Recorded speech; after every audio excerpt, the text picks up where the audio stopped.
खबर कोटपुतली के शाहपुरा से है, जहां क्रूरता की सारी हदें पार करने का मामला सामने आया। बंदर पकड़ने के नाम पर क्रूरता की सारी हदें लांघ दी गई। पकड़े गए बंदरों को न केवल बोरों में बंद किया गया, बल्कि उनको डंडों से मारा पीटा गया। बोरों में दम घुटने और पिटाई से 4 बंदरों की मौत हो गई। घटना की जानकारी मिलने पर पशु प्रेमियों ने 2 लोगों को पकड़कर पुलिस के हवाले किया और दोषियों के खिलाफ कड़ी कार्रवाई की मांग की है।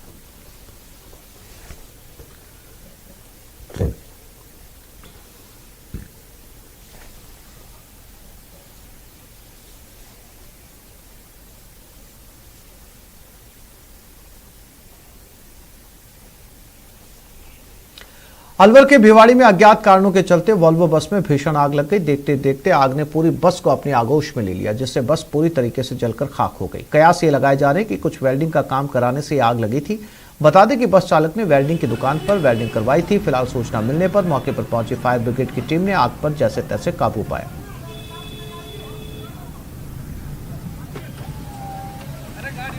और ये अलवर की तस्वीरें हैं। जिस बस में आग लगी वो आपके सामने। बताया ये जा रहा है कि इस बस में शायद वेल्डिंग का काम करवाने की वजह से आग लगी। हालांकि सही कारणों का फिलहाल पता नहीं चल पाया है, लेकिन इस आग में पूरी बस जलकर राख हो गई। गनीमत ये रही आसपास खड़ी बसों ने ये आग नहीं पकड़ी, नहीं तो और बड़ा हादसा हो सकता था, क्योंकि बहुत कम दूरी के ऊपर दूसरी बसें भी यहां पर खड़ी थी।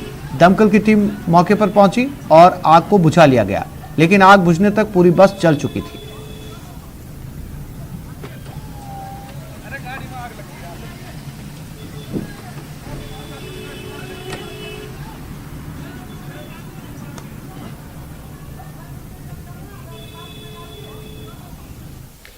और जयपुर में शनिवार को टाइम बम मिलने की खबर के बाद पूरे शहर में सनसनी फैल गई, लेकिन पुलिस ने इस मामले का 24 घंटे में खुलासा कर दिया। पुलिस ने इस मामले के मास्टरमाइंड और उसका साथ देने वाली गर्लफ्रेंड को गिरफ्तार कर लिया। पुलिस के मुताबिक आरोपी अनीस यूपी का रहने वाला है। उसने डुप्लीकेट बम तैयार कर अपनी गर्लफ्रेंड के जरिए अपने मालिक के घर केक के रूप में भिजवाया था, लेकिन कारोबारी ने पैकेट लेने से मना कर दिया। ई रिक्शा चालक को लौटा दिया था।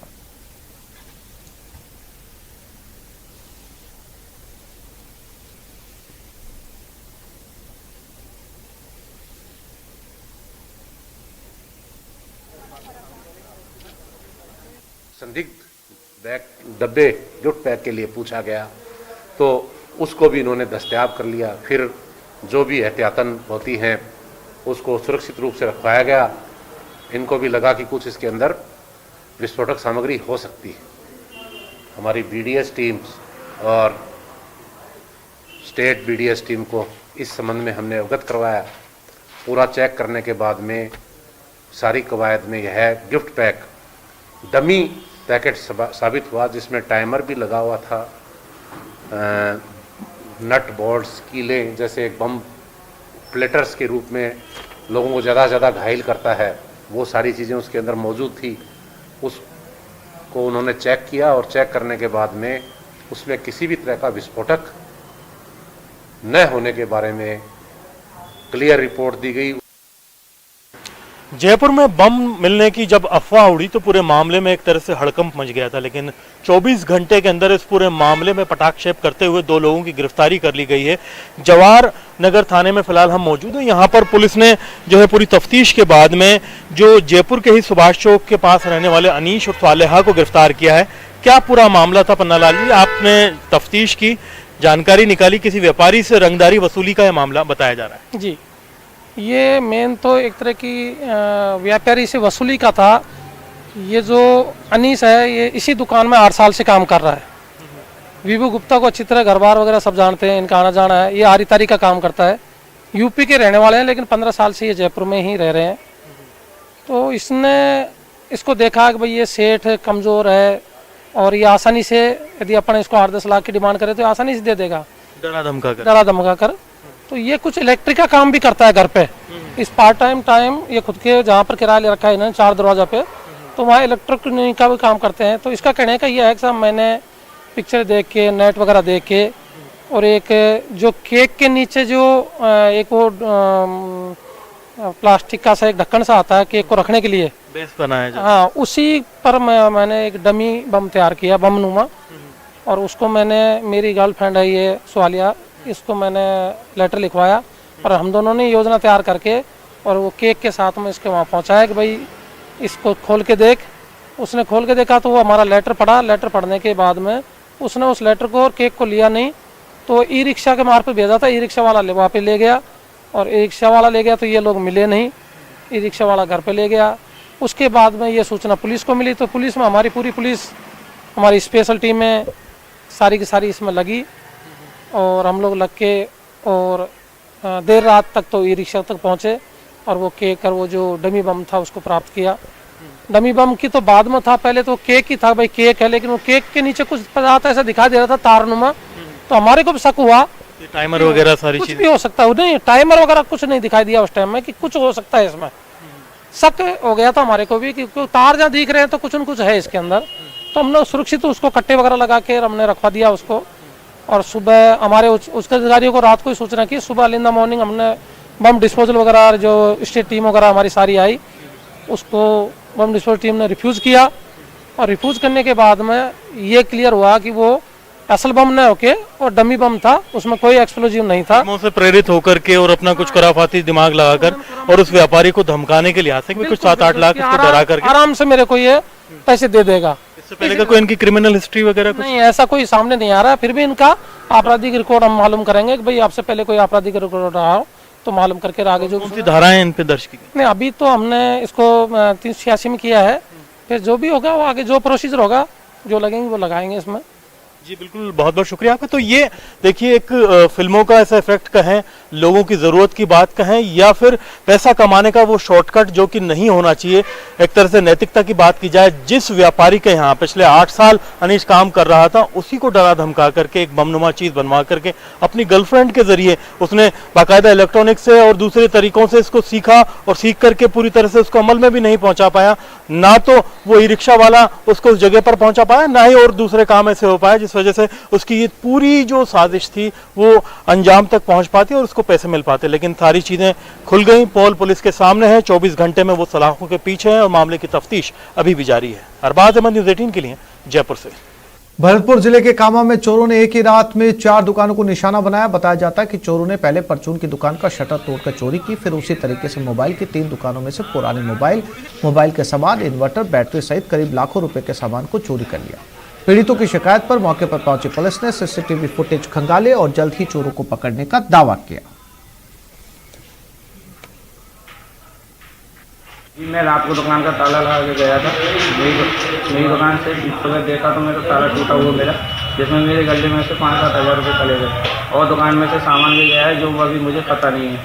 अंदर मार्केट में 3 दुकान के ताले और टूटे हैं, जिनमें से लाखों रुपए का माल पार हो चुका है। सारी दुकानों के ताले टूटे हुए हैं। मोबाइल की दुकान, 3 मोबाइल की दुकानें थी और मेरी चौथी किराने की दुकान है।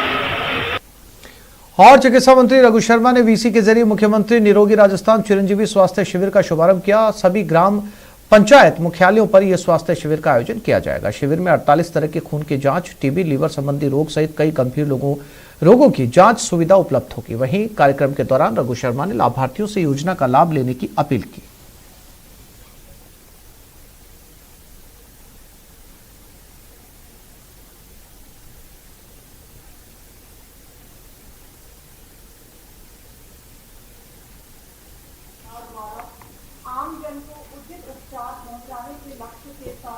राजस्थान में हेल्थ इंफ्रास्ट्रक्चर को मजबूत करने में हमने कोई कसर नहीं छोड़ी है। आज जितने बच्चों के अस्पताल है प्रदेश के अंदर, उनके नियोनेटल इंटेंसिव केयर यूनिट हो, चाहे पीडियाट्रिक इंटेंसिव केयर यूनिट हो, हमने बेड्स की संख्या बढ़ाई है। आईसीयू बेड्स बढ़े हैं, सेंट्रलाइज ऑक्सीजन पाइपलाइन लगी है, मल्टीपैरा मॉनिटर सिस्टम लगा है, उनको वेल इक्विप किया गया है। 1000 से ज़्यादा बेडों का लोकार्पण हो चुका, कई का आज हम करेंगे। हेल्थ इंफ्रास्ट्रक्चर की दृष्टि से जो चुनौतियां सेकेंड वेव के दौरान हमको मिली, ऑक्सीजन की कमी से हम जूझे, अब हमारा लक्ष्य तीसरी वेव आती है नहीं आती है, संभावना है, उससे पहले 1000 metric ton oxygen generation Rajasthan करे। ये लक्ष्य को प्राप्त करके हम 545 जनरेशन के प्लांट लगा रहे हैं, लिक्विड स्टोरेज के प्लांट लग रहे हैं। 332 कम्युनिटी हेल्थ सेंटर्स को हमने सेलेक्ट किया है, जहां पे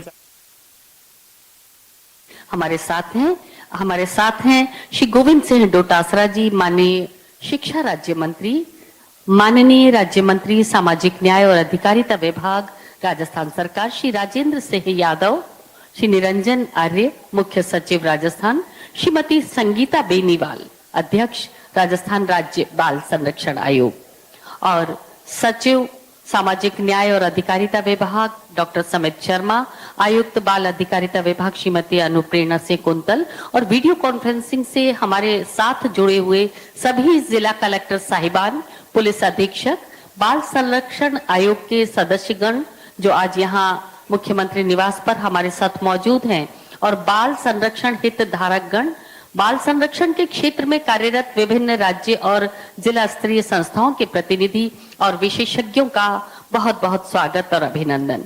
और विशेष रूप से स्वागत और अभिनंदन आज यहाँ मुख्यमंत्री निवास पर उपस्थित उन सभी नौनिहालों का जो नेहरू जी की वेशभूषा में, पोशाक में आज यहाँ उपस्थित है, और पूरे देश से जुड़े हुए बच्चों का स्वागत। बाल दिवस की बहुत बहुत शुभकामनाएं राजस्थान के पूरे प्रदेश के बच्चों की। स्वागत है प्रेस, इलेक्ट्रॉनिक मीडिया, विविध टीवी चैनल्स, संवेदनशील पत्रकारों का। हमने माननीय मुख्यमंत्री महोदय के कर कमलों से आज गुब्बारे उड़ाकर इस बाल सप्ताह के आयोजन का शुभारंभ किया। इन गुब्बारों को हमने देखा और आगाज किया पूरे एक हफ्ते तक चलने वाले इस बाल सप्ताह का। आइए करते हैं स्वागत का सारस्वत अनुष्ठान। हृदयस्थ और अंतस्थ भाव से पंडित नेहरू की याद दिलाते बच्चे कर रहे हैं चाचा नेहरू का पसंदीदा गुलाब का फूल और नेहरू टोपी से हमारे अतिथियों का स्वागत। और इस क्रम में सबसे पहले श्री अशोक गहलोत, माननीय मुख्यमंत्री राजस्थान, आपका स्वागत करेंगे श्रेष्ठ कावट और नीरज शर्मा। चाचा नेहरू का पसंदीदा गुलाब का फूल और नेहरू टोपी भेंट कर आपका स्वागत और सम्मान।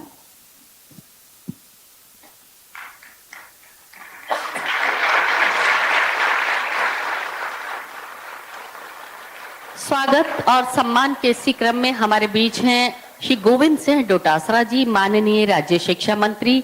आपके सम्मान के लिए आदित्य बंजारी और राहुल जैन।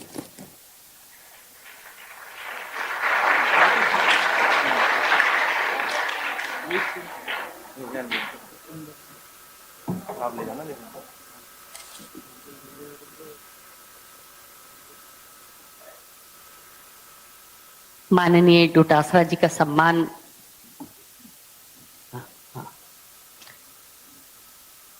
आदित्य बंजारी और राहुल जैन। श्रीमती संगीता बेनीवाल जी, अध्यक्ष राजस्थान राज्य बाल अधिकार संरक्षण आयोग। कार्तिक नापित और पुष्पेंद्र गुणावत आपका सम्मान कर रहे हैं।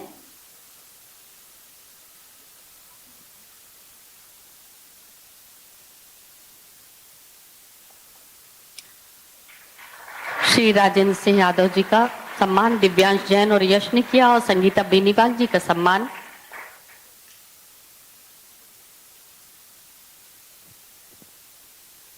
कार्तिक नापित और पुष्पेंद्र गुणावत।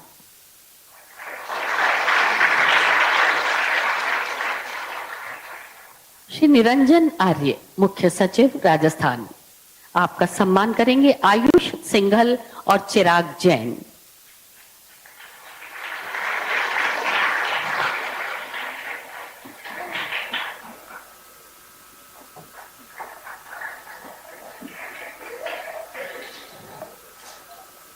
हमने अपने अतिथियों का गुलाब का फूल भेंट कर और नेहरू टोपी से सम्मान किया, और आइए करते हैं आप सभी का स्वागत, शाब्दिक स्वागत। और उसके लिए अनुरोध करना चाहेंगे शासन सचिव सामाजिक न्याय और अधिकारिता विभाग डॉक्टर समित शर्मा जी से।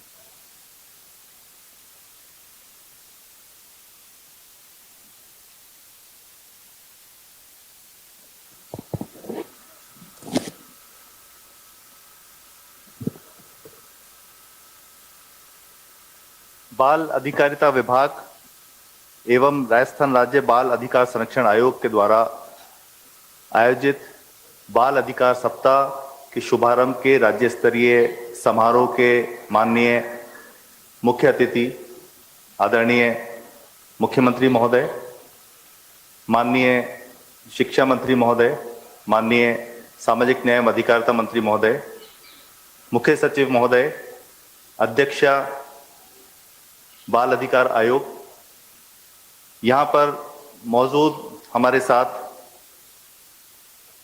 श्री मनीष शर्मा, जो शांति और अहिंसा निदेशालय जो अभी माननीय मुख्यमंत्री महोदय ने नया बनाया है, और उनके साथ जो गांधी दर्शन प्रशिक्षण शिविर चल रहा है उसमें जो जयपुर संभाग के प्रतिभागी इस कार्यक्रम में सम्मिलित हुए हैं। साथ में Mahatma Gandhi institute of governance and social sciences के डॉक्टर BM शर्मा, वरिष्ठ गांधीवादी श्री अमरनाथ भाई, सभी प्यारे बच्चे। मंगलवार को कैबिनेट की बैठक होगी। वैट कम करने को लेकर फैसला हो सकता है। कैबिनेट और मंत्रिपरिषद की बैठक में चर्चा होगी। बैठक में वैट कम करने को लेकर फैसला किया जाएगा। केंद्र सरकार अपने स्तर पर एक्साइज ड्यूटी कम करे। सीएम ने कहा एक्साइज ड्यूटी कम करने पर खुद ही वैट कम हो जाएगा।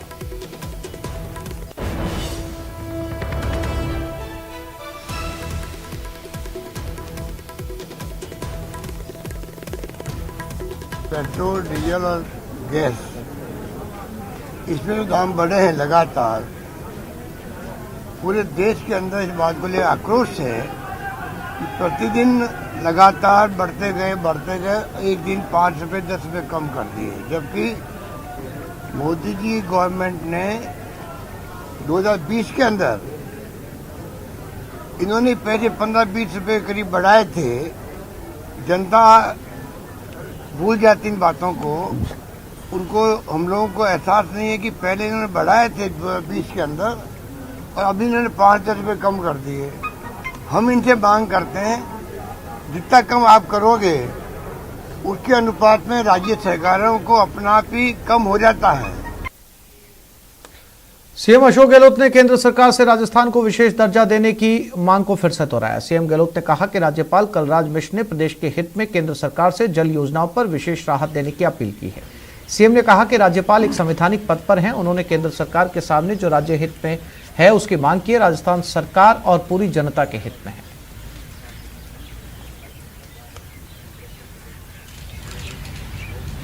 मुझे बहुत अच्छा लगा जब हमारे महामहिम राज्यपाल महोदय आदरणीय कलराज मिश्र जी ने, जो राष्ट्रपति भवन में कॉन्फ्रेंस हो रही है राज्यपाल गणों की, उसके अंदर उन्होंने कहा कि राजस्थान की स्थिति देखते हुए, राजस्थान आज देश का सबसे बड़ा राज्य है। राजस्थान की भौगोलिक स्थिति दूसरे राज्यों से अलग है। यहाँ पर दूरियाँ बहुत है, एक गांव दूसरे गांव के बीच में दूरियाँ हैं। सदियों से यहाँ पानी को लेकर लोग तकलीफ दे रहे हैं, पानी को तरसते रहे हैं। उस राज्य के अंदर घर घर जल पहुँचेगा तो आप कल्पना करो, ये यूपी नहीं कि एक गांव खत्म हुआ और दूसरा गांव शुरू हो गया वहाँ पर बाउंड्री। यहाँ हमारे तो एक गांव खत्म हुआ, दूसरा गांव 8-10 किलोमीटर 15 किलोमीटर में होता है। ढाणी और दूर दूर होती है। ऐसे राज्य के अंदर सर्विस डिलीवरी जो है, कॉस्ट ऑफ डिलीवरी, वो बहुत ज़्यादा लगती है अन्य राज्यों के मुकाबले के अंदर। हमारी लंबे अरसे से मांग है कि राजस्थान में कॉस्ट ऑफ डिलीवरी, गांव में सर्विस पहुंचाना, पानी हो, बिजली हो, शिक्षा हो, स्वास्थ्य हो, सड़कें हो, और राज्यों के मुकाबले ज़्यादा खर्च होता पैसा यहाँ पर। उसी रूप में राज्य सरकार को प्रायोरिटी पे हमें इमदाद देनी चाहिए, फॉर्मूला बदलना चाहिए। इसलिए आप देखते हैं कि पिछले लंबे अरसे से मांग की जा रही विशेष राज्य दर्जे की, पर केंद्र ध्यान नहीं दे रहा है। मैं उम्मीद करता हूँ राज्यपाल महोदय का कहने का एक मायने होते हैं। उन्होंने जो अपने दिल की बात कही है वो राजस्थान की स्थिति देखने के बाद कही है, सोच समझ के कही है, और मैं समझता हूँ कि राज्यपाल महोदय कहने के बाद में केंद्र सरकार पर असर पड़ेगा और अवश्य कोई निर्णय करेंगे जो राज्य हित में होगा, मेरा मानना है। जयपुर में नगरीय विकास विभाग से जुड़ी संसदीय स्टैंडिंग कमेटी आज जयपुर के दौरे पर रही। कमेटी में लोकसभा और राज्यसभा के कुल 30 सांसद शामिल हुए। दौरे के दौरान लोकसभा की स्टैंडिंग कमेटी ने स्मार्ट सिटी से जुड़े कई प्रोजेक्ट्स का दौरा किया।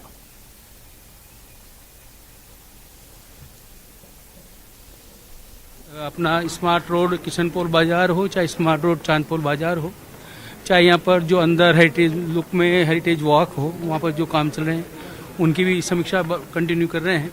और लगता है कि ये जो आज पार्लियामेंट कमेटी आई है, तो पहले तो मैं जयपुर में इनका गुलाबी नगर में स्वागत करता हूँ, और जो सुझाव इनके मिलेंगे और जो यहाँ कमियां देखने को मिल रही है, उन कमियों को अभी जो 4 बजे मीटिंग होने वाली है, उस मीटिंग में इस बात को रखकर इन कमियों को दूर कराएंगे और जयपुर का जो हेरिटेज लुक है वो बना रहे।